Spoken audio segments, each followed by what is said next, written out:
I swear to you that every word of this story is true. Okay. I played at Shenley Park, 9 holes, 5 o'clock. Was tired, had drank a lot of coffee. Remember the show Yeah. yesterday? Because I don't. Very little sleep. Right. Uh, was matched with a guy named Luke. Very nice kid, 21 years old, works for the York Daily Dispatch, I think. Or no. My old friend Frank Bodani works there. This dude is doing an internship at Pitt. Nothing to do with the story, Folsey, just Okay. extraneous details. Right. But a nice kid. So I'm playing with him, right? Uh, for Bottom line is, I hit two people with golf balls yesterday and almost made it four, including myself. Here's the situation. Let me take a little guzzle of Oh, that's good. coffee. You really shouldn't have gone golfing yesterday, should you have? You were sleep deprived. You were not yourself. Exactly. Clearly, you didn't have your what's the word I'm looking for? Mojo. Yeah, your mojo. My mojo. So, first hole. And these almost became angry confrontations. That's the thing. I'm sure they I did. mean, you have to expect. I love Shenley's course. I do. I love it. But you have to expect on a course like that. It's actually called Bob O'Connor. Did I mention that already? No, The you didn't. Bob O'Connor course. I mean, you're in the line of fire the whole time, even if you're just a pedestrian. Sometimes you have to wait on the tee for people either walking down on the road or riding a bike or something, let alone the people on the course. So, no excuse. First tee, I pull one. There's a ridge, there's a row of trees between the 18th coming the other, or the ninth coming the other way, and me on the first, right? Okay. So they're walking down a fairway toward me while I'm hitting, okay? I say to the guy, there's no way I'm going to hit somebody in the fairway, is there? He's like, well, it's their problem if you do. There's a ridge of trees here. Okay. So I shank it off to the left. Well, okay. So you already had that conversation before you hit that Yeah, it ball. was in my So it mind. was in your head. Yeah. You got in your own head. Don't think of the pink elephant, right? Right. Right. So I shank one. I didn't even think it was near somebody. So I go over to the opposite fairway to get my ball, and there's a guy coming toward me. I say, did you see where that ball went? My drive. He's like, yeah, it hit me in the foot. That's the way he said it, just like that. Yeah, it hit me in the foot. I'm like, I'm sorry, I didn't even see you. But do you know where? But do you know where it went? He's like, yeah, it's right back there, and he kept walking. A little bit of an ugly incident. Okay. Set me off on a bad round, I might add. So things are going along very nicely until hole number 8. Okay, hole number 8. The guys playing in front of us, two guys. There was already a little bit of tension. You could have interpreted that we had hit into them a couple of times, although I wouldn't have interpreted it that way. But you meet them on the tee box in most holes, and there's clearly a little bit of tension already, Okay. right? So I hit another horrible tee shot. Again, I'm on the opposite fairway, but I'm on the fairway with a clear shot to hole number 8. I say to these two guys who are on the next tee box, I say very clearly, I yell, maybe 100 yards or so, hey, I'm going to shoot. I'm going to take this shot. Is that okay? And they're both like, yeah, go ahead, shoot. So I'm thinking that they're going to watch me shoot, right? Since they're in my direct line of fire. Am I right so far? They would be aware that you are shooting and Because that they they would stay gave- out of the way. Yes, because they just gave me the The go-ahead. go ahead. And Verbally. Yes. Yes. And they're in my direct line of fire. Okay. So I take out, I believe, a 7-iron. They're only in my direct line of fire if I make a horrible shot, I might add, which I did with a 7-iron. And so the ball's in the air, and then I noticed the one dude had turned around. So I never delivered a 4, and it hit the guy in the back.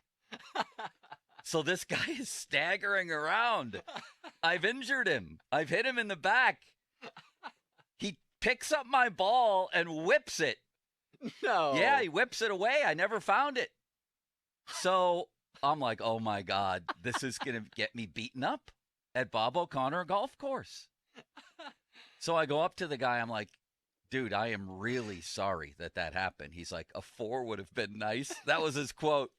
And then I said, I hear you, but it wouldn't have made a difference because by the time I noticed you weren't looking, there's no way you react in time to me saying 4. Plus, since you gave me the verbal go-ahead, I thought you were watching me shoot. He was one of the ones that gave you the verbal? Yes, him and his friend. Okay, so now there's 2, and this was an incident. Okay. This one I thought might get ugly. But then his buddy said, "Oh, he played football. He's tough. He doesn't care." I said, "Okay, bye." And then I dropped a ball and hit.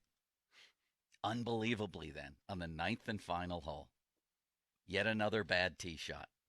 I was actually pretty good off the tee yesterday. It seems Ballsy. like it. No, I was 6 for 9, but the But three the three were went just awry. disastrous. And I might add, on the first hole, I did deliver a 4, a meager 4, but I yelled 4.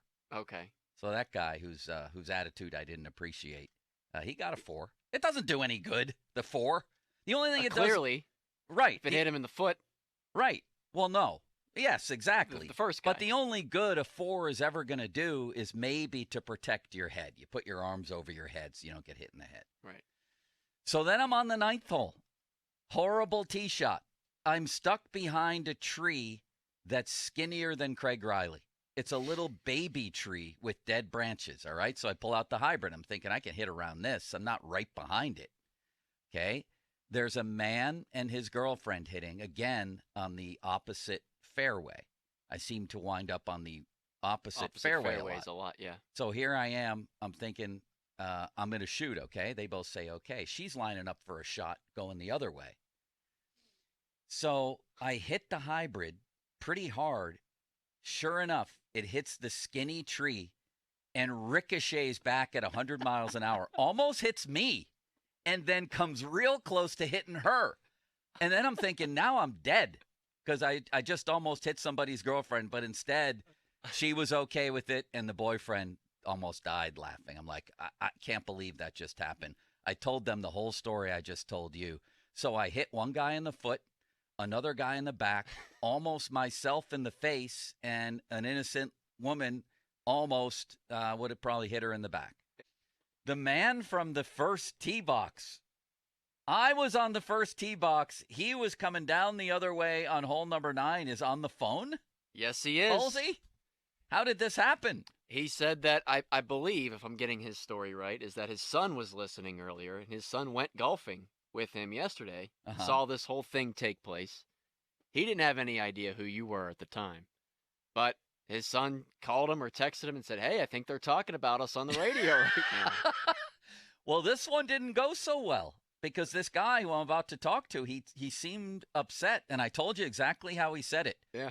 I hit my tee shot not straight. I hit it on the first tee. I hit it on the 9th fairway coming back the other way.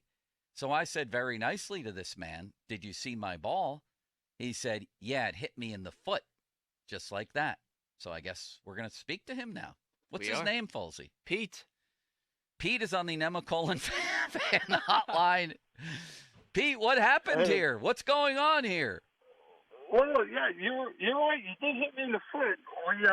I was coming up the ninth, and my son and I both were there, and I was a little annoyed because neither one of us heard you yell for it. Well, and the ball was coming and it hit me. So that's why I said, yeah, it hit me in the foot. Where did you grow up, Pete? I grew up in Lincoln Place, right in the city. I figured that, and I'm scared of you. And I didn't want any confrontation on the course. I didn't see you. First of all, the ball, I barely hit the ball. I topped it, and it bounced through the trees onto the 9th fairway, and I swear I didn't see you, which is why I didn't roll up before. Did it hit you? Did it hit you in flight or off a bounce? It bounced twice and hit me. Oh, come on, Pete. You grew up in Lincoln Place. The ball bounced twice? Hey, it bounced twice, and it was just more the fact that you didn't yell. And I was actually going to hit my ball at that point. And then something hit me, and it was sitting right there, and I said, yeah, it hit me in the foot. Well, you know what? You're right. If I did yell for, well, I didn't yell for. That's the problem. I may have spoken it. No, I didn't speak it. I'm lying. It was such a terrible hit, and I didn't see anybody. I didn't think to yell for. I'm sorry that I hit you in the foot. Oh, that's all right. I just thought it was funny that my son texted me. He's like, "Dad, they're talking about you on the radio." Now tell me, I know. Tell me your initial reaction when you saw me. Was any part of you wanting to fight? Were you that angry? No, not at all. It was just like, what the hell? that was almost like, wow, this is a bad shot. But I'm glad at least he didn't hit me in the back. Exactly. At least I only got hit in the foot. Yeah, the guy on number 8 got it worse. I'll say that much. He was so ticked off. He staggered around holding his back, and then he picked up my ball and whipped it, and I never found it. He whipped it into all that brush on hole number 8. Oh yeah, I know what you're talking about there. So yeah, no, I thought it was funny. I thought it was funny that you guys were talking about it today, and he's like, Dad, you should call in. Tell him, hey, That's that was great. Me. I'm glad you did. How did the rest of your day go out there? What'd you shoot? I ended up shooting a 42. That's pretty good. So for me, that's really good. So I was pretty excited with that, and just fun to get out there. I like that course. It's a lot of fun to just go out and have some, get out there with my son. It's awesome. Well, I'll tell you what. Why don't you leave Folsey your number here, and you and I and your son will go out and play around sometime. I would enjoy that. Sounds good. Yeah, that sounds good. I didn't realize who you were. I hear the voice, but I didn't recognize the voice when you were like, I think my ball went over here. Is that what I said? And then I said, did you see it? And you said, yeah, it hit me in the foot. Just like that, Pete. Yeah. Just like that. All right. Yeah, you're right. I said it just like that. And then I said, hey, it's about 100 yards up. Straight. Keep going straight. You did. And you pointed me right to it. Yeah. And I'd like to have you on my team. I'd like to have you on my team in case that happens again as sort of a bouncer from Lincoln Place. I like that. But did you tell the rest of the story that I at least joked with you and said, at least you're in the fairway? He did say that. He added a punchline. Okay. He said it's that 100 yards up. At bit. Least you're in the fairway. True, you're in the 9th fairway on the first hole, but at least you're in a fairway. So Thank you, Pete. It was cordial. Yeah, it was cordial in the end. It was. I love the fact that you called in. Leave Folsey your number, okay? Sure, no problem. All right, man. All right, thanks. Have a good day. See you, Pete. Well, that sounded cordial, but I'm telling you, Folsey, it was ugly at first. And Pete is not the type of guy that you would want to fight. It doesn't seem like it. No. You can tell by his voice. I'm glad you guys are going to be potentially friends and potentially golf. Yeah, that would be wonderful. I got to go talk to him now and get his number. It's a good way to end things. All right.